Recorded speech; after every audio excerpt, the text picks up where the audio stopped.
घर में लायक पुत्र है तो मन को समझाइए। पुत्र बहुत लायक है। मैं जो भक्ति कर रहा हूँ बहुत कम है। अब मुझे घर के काम में दखल नहीं देना चाहिए। पुत्र सब कुछ संभाल रहा है। मैं सारा दिन भक्ति करता रहूँगा।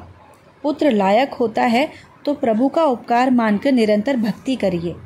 कदाचित पुत्र लायक न हो तो भी भगवान का उपकार मानिए। मन को समझाइए कि पुत्र लायक नहीं है, अच्छा ही है। पुत्र लायक होता है तो पुत्र में माता पिता की आसक्ति रहती है। पुत्र में आसक्ति रहती है और पुत्र के पुत्र पौत्र में अधिक आसक्ति रहती है। कांटे को पांव तले कुचलना सरल है, पर फूल को पांव तले कुचलना कठिन है। पाँवों में जूते हैं तो कांटों पर पांव रखकर चला जा सकता है, पर फूलों पर पांव रखकर चलना असंभव होता है। घर के लोग कांटे जैसे होते हैं, त्रास करते हैं तो उनका मोह छूटता है, पर घर के लोग अनुकूल हैं, सुख देने वाले हैं तो सुख में मन फंसा रहता है। पुत्र लायक हो, माता पिता की सेवा करने वाला हो तो पुत्र में माता पिता की आसक्ति रहती है, पर घर में नालायक पुत्र हो तो भी अच्छा ही है। मन से सोचिए कि मेरा मन पुत्र में फंस न जाए, इसलिए प्रभु ने मुझे ऐसा नालायक पुत्र दिया है। पुत्र मेरे बाद कुछ नहीं करने वाला है, इससे अपने द्वारा ही मुझे सब कुछ करना है। पुत्र नालायक हो तो भी मन को शांत रखिए और भक्ति कीजिए। इसी से संबंधित मैं आप लोगों को एक कथा सुनाती हूँ। कार्तिक मास में एक बार ऐसा हुआ कि तुकाराम महाराज, एकनाथ महाराज और नरसिंह मेहता देश विदेश से अनेक संत महात्मा पंढरपुर में इकट्ठे हुए। एकनाथ महाराज विट्ठल जी के दर्शन करते हैं। एकनाथ महाराज की पत्नी बहुत लायक थी, महान पतिव्रता थी। एकनाथ महाराज को भगवान के दर्शन करते हुए आंखों में आंसू आ गए। प्रभु ने मुझ पर बहुत कृपा की। घर में मुझे स्त्री संग नहीं दिया, पर सत्संग दिया है। कभी मुझे क्रोध आ जाता है तो पत्नी प्रेम से समझाकर पाप करने से बचा लेती है, मुझे प्रभु के नाम की ओर ले जाती है। पत्नी कहती है, आप क्रोध क्यों कर रहे हैं? मन को शांत रखिए, आप भगवान की भक्ति कीजिए। मैं आपकी भक्ति करूंगी, आप मेरे भगवान हैं।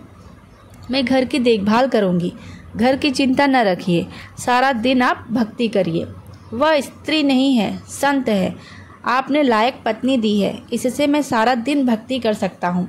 आपके अनंत उपकार है। एकनाथ महाराज भगवान का उपकार मानते हैं। उसके बाद तुकाराम महाराज खड़े हैं। तुकाराम महाराज ने भी विट्ठलनाथ जी के दर्शन करते हुए आंखों में आंसू बह रहे हैं। कहते हैं कि मेरे प्रभु ने जो कुछ दिया अच्छा ही किया। प्रभु ने मुझे ऐसा रत्न दिया है कि मुझे कभी घर का स्मरण ही नहीं होता है। मेरी घर जाने की इच्छा भी नहीं होती है।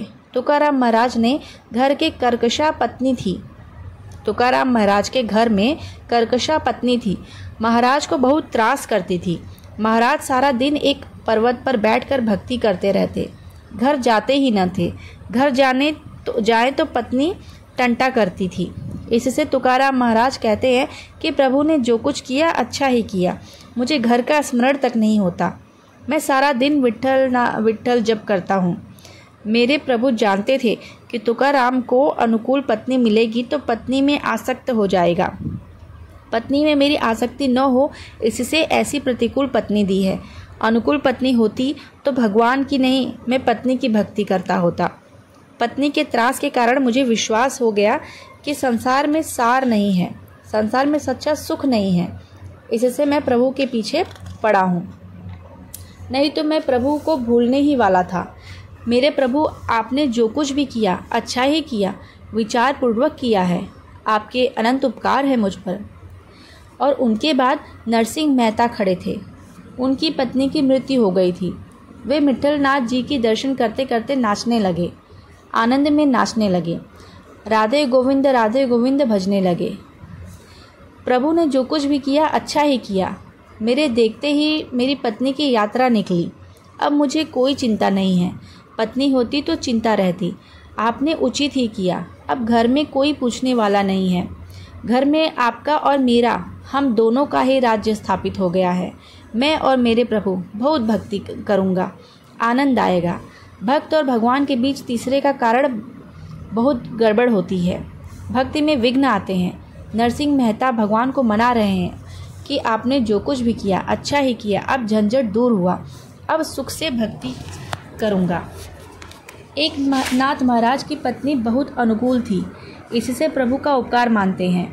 तुकाराम महाराज की पत्नी प्रतिकूल मिली, इससे प्रभु का उपकार मानते हैं। और नरसिंह मेहता की पत्नी की मृत्यु हो गई, इससे परमात्मा का उपकार मानते हैं। प्रभु जिस स्थिति में रखते हैं उस स्थिति में संतोष मानिए, मन को शांत रखिए। भक्ति का शत्रु लोभ है। प्राप्त स्थिति में जिसे संतोष नहीं है वह भक्ति नहीं कर पाता। इसी प्रकार अंगराज महाराज के पास भी एक नालायक पुत्र था, जिससे वे बड़े ही दुखी रहते थे। संत अंगराज को समझाते हैं, तुम्हारे घर नालायक पुत्र है तो वह प्रभु की कृपा है। पुत्र त्रास दे रहा है, फिर भी पुत्र में तुम्हारी आसक्ति है। अभी तुम घर नहीं छोड़ रहे हो, पुत्र बिगड़ा हुआ है, तुम भी पुत्र में आसक्ति रख रहे हो, तो अब तुम्हारा भी मरण बिगड़ने वाला है। पुत्र मूर्ख है, तुम तो समझदार हो। घर के लोगों को 1 बार 2 बार 3 बार समझाइए, वे मान जाते हैं तो अच्छा है, नहीं तो फिर सोचिए कि जय श्री कृष्ण। प्रभु ने सोचा होगा मैंने अपना कर्तव्य पूरा किया, अब आप अपना कर्तव्य पूरा करिए। क्यों किसी मानव में आप ममता न रखिए। कोई स्त्री मेरी नहीं है, कोई पुरुष मेरा नहीं है, भगवान मेरे हैं। मानव में ममत्व रखने वाले को बहुत सहना पड़ता है। संत राजा से कहते हैं कि पुत्र में ममता न रखो, घर को जय श्री कृष्ण करो और गंगा तट पर चले जाओ। अंगराज के भीतर की दृष्टि खुल गई। अंगराजा ने निश्चय किया कि अपना मरण मुझे सुधारना है। रात्रि में घर में जब सब सो गए तब सबको जय श्री कृष्ण करके घर छोड़कर अंगराज गंगा जी के तट पर पहुंच गए। वहां अंगराजा आदि नारायण परमात्मा की आराधना करते करते कृपार्थ हुए। दोस्तों, इसीलिए भगवान ने हमें जो कुछ भी दिया है हमें उसी में खुश रहना चाहिए और भगवान का धन्यवाद कर कर हमें भक्ति करनी चाहिए, जो हमारे अंत समय में हमें काम आएगा। दोस्तों, कहानी कैसी लगी कमेंट करके ज़रूर बताइए। राधे राधे।